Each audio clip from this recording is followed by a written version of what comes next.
En este caso, Israel unido, completo, las 12 tribus, representan para nosotros un catalizador muy importante en el cumplimiento de muchas profecías que tienen que ver tanto con Israel como con la iglesia, incluso con el mundo mismo.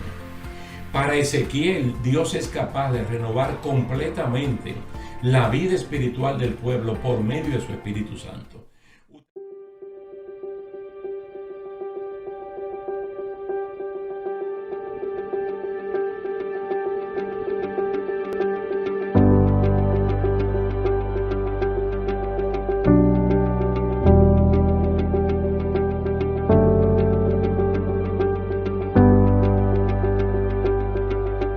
Saludos y bendiciones, queridos hermanos. Aquí estamos de nuevo para continuar con esta serie de estudios bíblicos.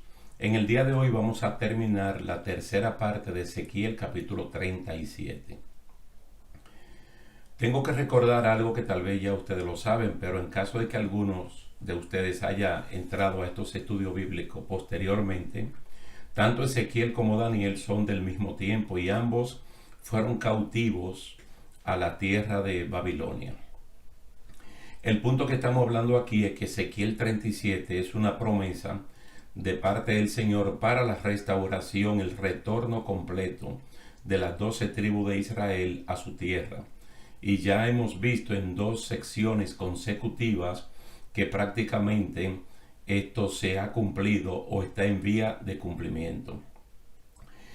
Es un hecho histórico e irrefutable que Israel ha vuelto a su tierra, especialmente con más fuerza a partir de la caída del régimen comunista en Europa del Este, simbolizado por la caída del muro de Berlín el 9 de noviembre de 1989. La caída de este muro facilitó o fue como la parte gráfica de lo que es la caída de la cortina de hierro. Entonces esto facilitó que miles de judíos regresaran a su tierra. Pero no solamente el retorno de Israel a su tierra en el año 1948 fue un milagro, o tal vez el milagro más grande del siglo XX, pero también un milagro que ha pasado desapercibido, tanto para el mundo y a veces para el mundo cristiano, es la resurrección del idioma hebreo. Oiga bien, el idioma hebreo, que por cientos y cientos de años se convirtió en una lengua muerta prácticamente. Entonces, cuando el pueblo fue llevado cautivo, no solamente a Siria, que se fue la gran mayoría, en el año 722 a.C., se perdió rotundamente por esa vía. Y cuando las tribus de Judá y de Benjamín fueron llevadas cautivas hacia Babilonia por 70 años, ellos llevaron el hebreo y por allá se disolvió prácticamente y trajeron el arameo. Siempre es bueno recordar que los enfermos, los envejecientes y los pobres que se quedaron en Judá y en Benjamín seguían hablando hebreo, pero era una cantidad de personas muy poca. Por eso ustedes pueden leer tanto en Esdras como en Nehemías que cada vez que se lee la palabra del Señor en hebreo hay que traducirla o al arameo o posteriormente al griego, al latín, a cualquier idioma. Porque ya la inmensa mayoría de ellos no hablaba el hebreo. En 70 años eso fue cambiado. Entonces una nación muerta y seca como los huesos, narrado aquí en Ezequiel 37, se levantó y volvió del destierro, recuperó toda su cultura, costumbre, idioma, recuperó su ejército, su religión, su gobierno. Es decir, que Isaías 66, verso 8, se cumplió, tal y como allí lo dice. ¿Quién oyó cosa semejante? ¿Quién vio tal cosa? ¿Concebirá la tierra en un día? ¿Nacerá una nación de una sola vez? Pues en cuanto Sión estuvo de parto, dio a luz a sus hijos. Ustedes saben que Isaías pues está escrito mucho antes de Ezequiel y de Daniel. En el mismo libro de Isaías se habla también del cautiverio como promesa por el tipo de vida que están viviendo los judíos. Pero allí también está la promesa de que una nación va a nacer en un solo día, Isaías 66, verso 8. Pero aquí es muy importante, hermano, que uno entienda cómo un idioma, como una lengua ya considerada prácticamente muerta, entonces ocurre un milagro de que no solamente ellos retornen, sino que también el idioma hebreo se puede recuperar. Volvemos a repetir que los cautiverios de la casa de Israel y de la casa de Judá marcaron la muerte del idioma hebreo hablado. El reino del norte, como le dije anteriormente, 10 tribus, fue llevado por los asirios cautivo en el año 722 a.C. Por allá se mezclaron con otras naciones y dejaron de hablar el hebreo y asimilaron otras lenguas. La casa de Judá, por el contrario, se fue a Babilonia, donde allí lo que aprendieron fue el arameo. Recuerden que el capítulo 4 de Daniel, ustedes lo pueden leer, que es el testimonio de Nabucodonosor, está escrito completamente en arameo. No está escrito en hebreo, sino en arameo, porque es la lengua oficial de Babilonia y es el testimonio oficial del encuentro que tuvo Nabucodonosor con el Señor. Hay algunas otras palabras que Daniel utiliza en arameo, como es su nombre Belsasar o los otros nombres de sus compañeros Sadrach, Mesach y Abednego. Todos esos nombres son arameos y no son nombres hebreos. Su nombre es hebreo, pues ellos lo llevaron, y aunque entre ellos lo tenían pues oficialmente, ellos se llamaban con el nombre que allí le pusieron. Mire, hay un dato, por ejemplo, en el capítulo 2 del libro de los Hechos, cuando el Espíritu Santo hace su irrupción, su manifestación, su llegada, o cuando el Espíritu Santo bautiza allí a los creyentes, a los 120, pasó algo muy interesante. Porque es que en Jerusalén se está celebrando una de las 3 grandes fiestas de los judíos. En este caso, la fiesta de Pentecostés. Y hay autores, historiadores del primer siglo, que hablan de que por lo menos 1 millón de personas pudo haber llegado como visitante a Jerusalén. Porque el deseo de todo judío ancestral era visitar a Israel, especialmente a Jerusalén, o para la Pascua, o para Pentecostés, o para el tiempo de la expiación. Ahora en Pentecostés, que es una fiesta de celebración de la cosecha, habían allí muchos de ellos, y es un buen ejemplo para mostrar que la inmensa mayoría de los que llegaron, ellos no hablaban el hebreo, ellos hablaban la lengua de los países donde nacieron, y ellos mismos lo testifican. Porque los 120 que están llenos del poder del Espíritu Santo, ¿qué idiomas están hablando? Los idiomas en los cuales nacieron la persona que le están oyendo. Y allí mismo te dice de dónde vienen ellos. Y si usted se detiene y lo cuenta, creo que habla de 14 o 16 partes del mundo de donde ellos vienen. Entonces ellos vienen de países donde hablaron otros idiomas, y cuando ellos van a Israel, alguien tiene que traducir. Mire, por lo menos en la sinagoga, en las sinagogas y en el templo, cada vez que leían la palabra del Señor, había un traductor. Si leían, por ejemplo, la ley, cada un versículo había una traducción. O si leían los salmos, los escritos, los profetas, cada 2 tenía que haber un traductor. Entonces, para que la gente entendiera.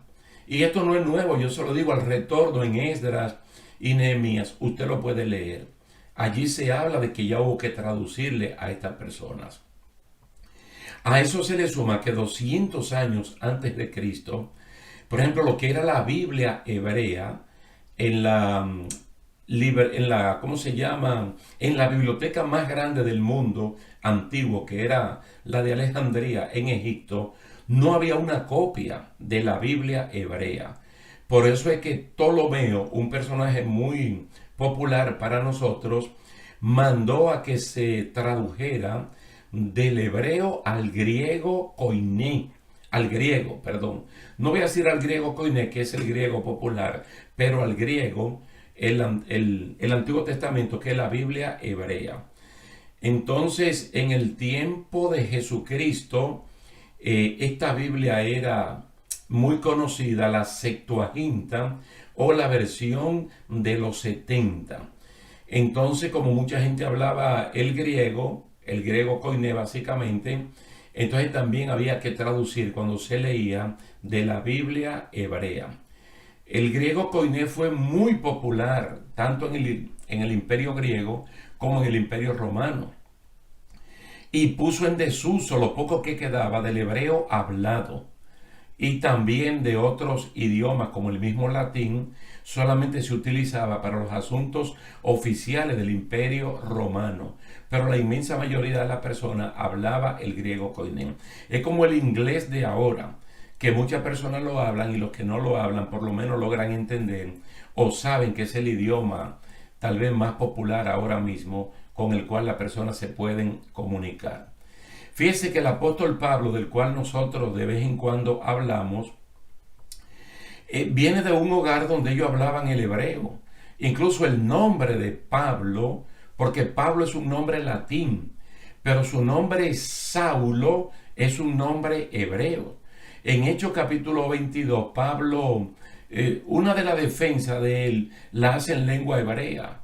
Y también en Hechos capítulo 26, otra defensa con el rey Agripa, Pablo relata su conversión y expresa que Jesús le habló en lengua hebrea.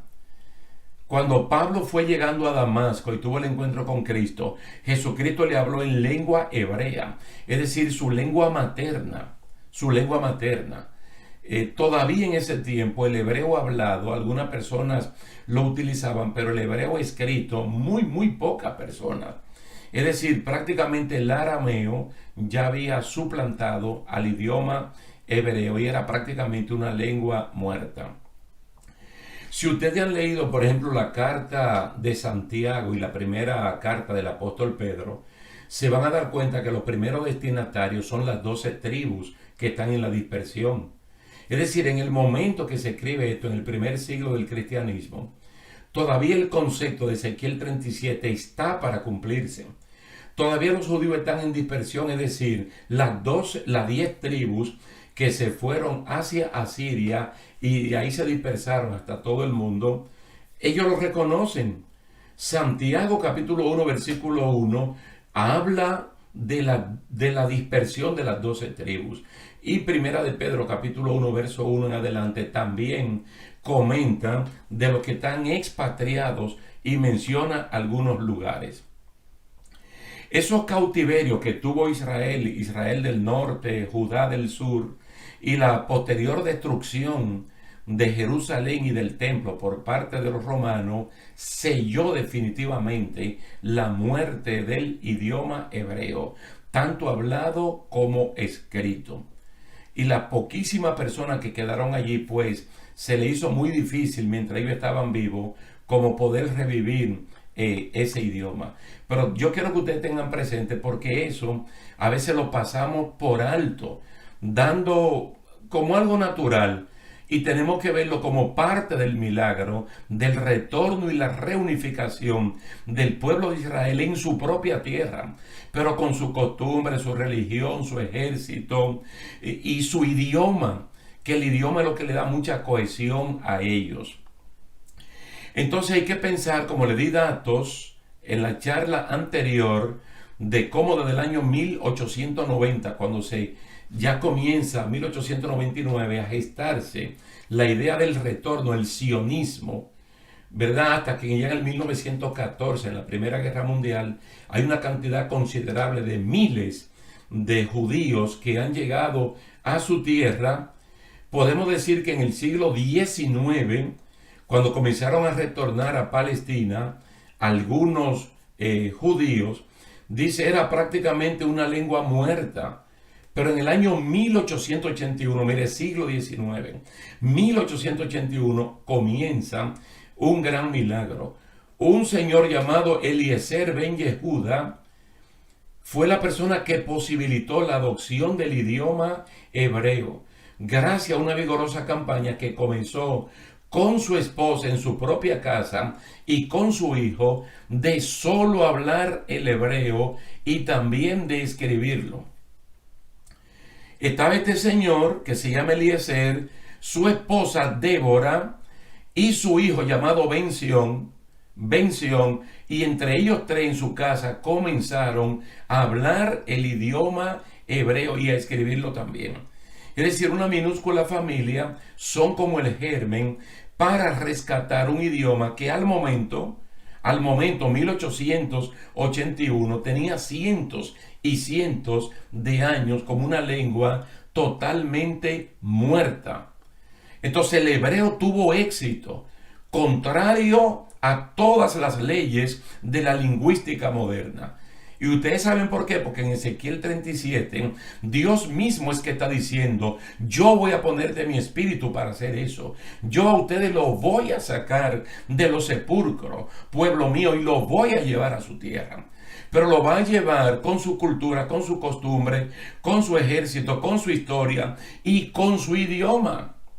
Es decir, llevándole toda la contraria a las leyes de la lingüística moderna, este idioma se ha podido recuperar. Cosa que no ha podido ocurrir con el idioma taíno que se hablaba en el Caribe. Cuando llegaron los españoles en el 1492 y hasta el tiempo que tuvieron allí, que masacraron, que hicieron una masacre de lesa humanidad, matando miles y miles de indígenas de todo el Caribe, compuesto por las Antillas Mayores, Cuba, la isla de Santo Domingo, Jamaica, Puerto Rico y las Antillas Menores. Todos esos idiomas se perdieron. Todos se perdieron. Y sería un milagro extraordinario si esos idiomas se pudieran recuperar. Pero eso no está como en el plan inmediato de una profecía para que esto se cumpla. En el año 1919 la lengua hebrea se desarrolló como idioma oficial, facilitado por la decisión británica de conceder la misma categoría que tenía el inglés y el árabe. El idioma hebreo fue eficaz porque el nuevo ejército lo habló. Es decir, ya esto no se va a hablar en los hogares, sino que los británicos, que son los que estaban gobernando toda la parte de la Palestina, entonces le dan al hebreo categoría de idioma oficial junto con el inglés y con el árabe, y el naciente ejército judío lo comienza a hablar. Entonces el ejército funcionó precisamente porque ellos hablaban el idioma hebreo. Mire, para estudiosos del tema, el éxito de la unificación de la nueva entidad nacional tuvo dos instrumentos principales. Número uno, el ejército, y número dos, el idioma hebreo. A partir del año 1948, cuando Israel nace como tal, el Israel moderno que usted y yo conocemos, ocurrió un fenómeno que facilitó que el retorno de la Biblia hebrea, es decir, el Antiguo Testamento. Mire, para buscar nombres personales en hebreo y hacer cambios de nombres de nacimiento. Entonces, fruto de tener la Biblia hebrea, se creó la Comisión de Nomenclatura Hebrea, que redactó listas de nombres hebreos, así como ciertas normas para regir el cambio. Gracias al influjo del movimiento sionista, el hebreo ha tenido una revitalización tan grande que hoy es el idioma oficial del Estado de Israel.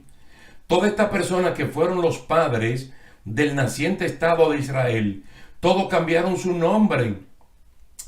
Ellos llegaron de Europa del Este o de cualquier sitio con unos nombres, pero cuando estaban ya en Israel, entonces fruto de esta comisión de nomenclatura bíblica en base a la Biblia hebrea, que es el Antiguo Testamento, ellos comenzaron a cambiarse los nombres por nombres puramente hebreos, puramente hebreos. Así es que apareció David Ben Gurión, por ejemplo, Golda Meir, que fue la primera mujer primer ministro de Israel, y así sucesivamente. Para los creyentes de nuestro tiempo, de este siglo XXI, esto es muy importante, pues no solamente vemos el retorno y la reunificación de Israel en su propia tierra, sino el establecimiento de un idioma que milagrosamente ha resurgido para mantener vivas las conexiones con el Antiguo Testamento. Además de esto, representa lo que representa para la promesa de Israel y el pueblo que sigue retornando. Cientos y cientos de años después, todas las personas que están regresando o ya lo saben o en Israel comienzan a tomar clases para aprender el idioma hebreo, un idioma que anteriormente estaba prácticamente muerto. Quiere decir que el retorno y la reunificación de Israel también engrandece la esperanza de la venida de Cristo por su iglesia, ya que la presencia de Israel en su propia tierra marca otros eventos de suma importancia que deben ocurrir, como es la reconstrucción del templo. Y aquí es que nosotros los creyentes de este tiempo tenemos que prestar suma atención. Fíjese, si ha sido un milagro tan grande, pero tan grande, que Ezequiel 37 se haya cumplido ante nuestros ojos. 1948, el Estado moderno de Israel, con su ejército, con su idioma, con su cultura. Entonces, ¿qué es lo que a esta gente le falta? Su templo. Daniel capítulo 2, Daniel capítulo 7, Daniel capítulo 8, capítulo 9, capítulo 10, el capítulo 11 que tenemos que verlo. En todo nosotros encontramos el sacrificio, el continuo sacrificio. ¿Dónde es que se hace el continuo sacrificio? En el templo. ¿Por qué se llama continuo sacrificio? Porque mínimo se hace 2 veces al día, los 7 días de la semana. No se detiene, no se para. Un altar que se llama altar de bronce o altar del sacrificio, donde siempre tiene que haber carbones encendidos. Eso nunca se puede apagar. Entonces, ¿qué es lo único que le falta a esta nación? Su templo. Su templo. Por eso yo le dije de la importancia tan grande de hablar de Ezequiel 37. Mira, cuando nosotros estudiamos las 70 semanas en el capítulo 9, que ocurre en la segunda parte de ese capítulo, la primera parte es un Daniel arrepentido pidiendo perdón. Hermano, ¿qué es lo más importante para usted y para mí de la semana número 70, de esos últimos 7 años que faltan? Es precisamente el continuo sacrificio. Y es que cuando vayan por mitad el anticristo, el gobernante de ese momento, antes que la iglesia sea, o después que la iglesia sea raptada, es lo que quiero decir, se va a sentar en el templo. Entonces, si al momento que yo le estoy hablando a ustedes, en Israel no hay templo, pues tarde o temprano tiene que haberlo. Se necesita que allí esto se construya. Y es lo que yo le digo, mire, el kairos de Dios se cruza con el cronos humano. Es decir, el tiempo de Dios en algún momento se tiene que cruzar con el tiempo humano para que las cosas ocurran. Tarde o temprano, no sabemos cómo, no sabemos exactamente cuándo, pero en Israel, especialmente en Jerusalén, exactamente donde está la mezquita de Omar, la mezquita del Domo de la Roca, se tiene que construir el templo de Jerusalén. Un templo que tiene su historia. Tiene su historia. Allí en la era de Ornán el Jebuseo. ¿Sabe por qué dice Ornán el Jebuseo? Porque Jerusalén primeramente se llamaba Salem en los tiempos de Melquisedec y de Abraham.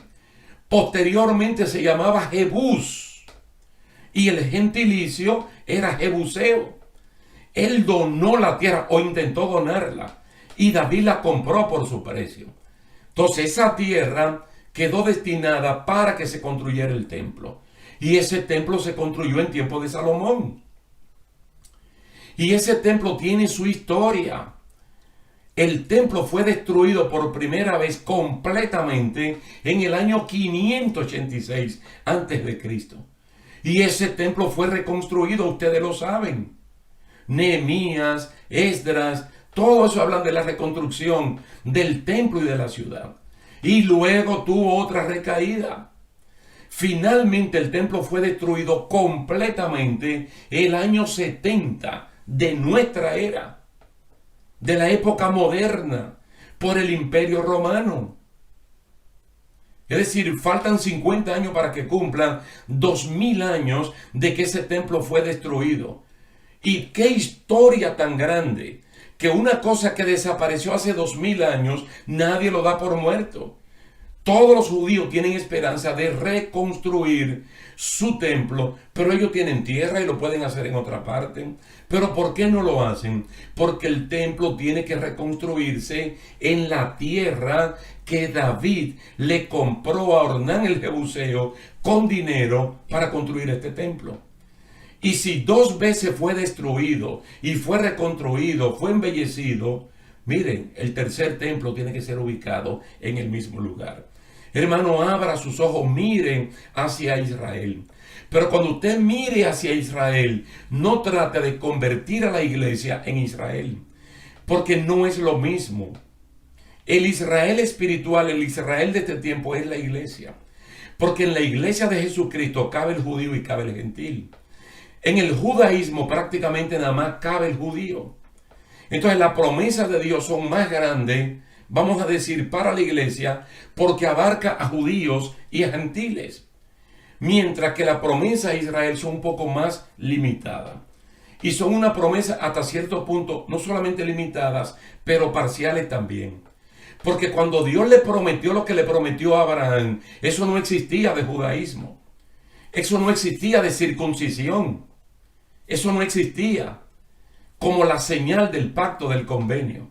Y lo que la Biblia dice en Romanos capítulo 4, que Abraham es padre de los gentiles y padre de los judíos, pero de los que creen, de los creyentes.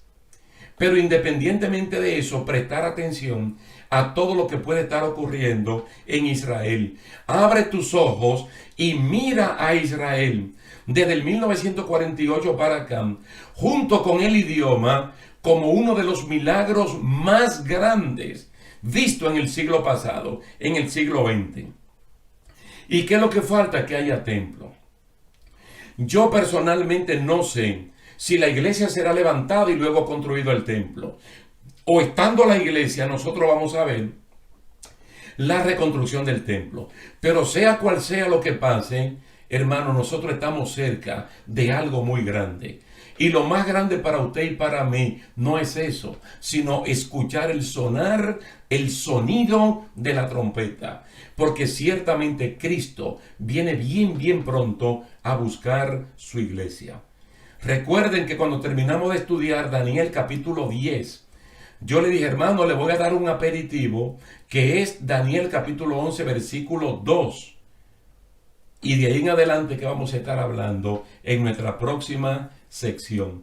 Quiere decir que lo vamos a dejar hasta aquí por este momento, dándole gracia, gloria y honra al Señor, y yo personalmente invitándolos a ustedes para que lean de nuevo el capítulo 37 de el profeta Ezequiel, un profeta contemporáneo con Daniel y que también fue llevado a la cautividad babilónica. De hecho, usted puede leer ese libro completo y se van a dar cuenta que es el profeta del Antiguo Testamento donde más el Espíritu Santo lo usa y donde más mención hay del Espíritu Santo del Señor, no solamente trayendo la revelación, la visión, sino tratando directamente con el siervo de Dios llamado Ezequiel. Hasta aquí lo vamos a dejar. Le damos gracias a Dios y muchas gracias a cada uno de ustedes por su atención prestada. Que Dios les bendiga y hasta la próxima. Un sacrificio que impide que uno se adapte a este mundo de maldad, que nuestra mente se renueve y que cada día más se parezca a la mente del Espíritu Santo. Entonces el diablo comienza atacando por ahí. ¿Qué tiene que hacer un creyente de este tiempo para guardar eso y mantener siempre una actitud de sacrificio a Dios? Ponerse el yelmo de la salvación, el casco protector que guarda, hermano, el cerebro completo, el asiento de los pensamientos, para que nuestra mente se vaya renovando, pero en Cristo, no adaptándose a la cosa del mundo.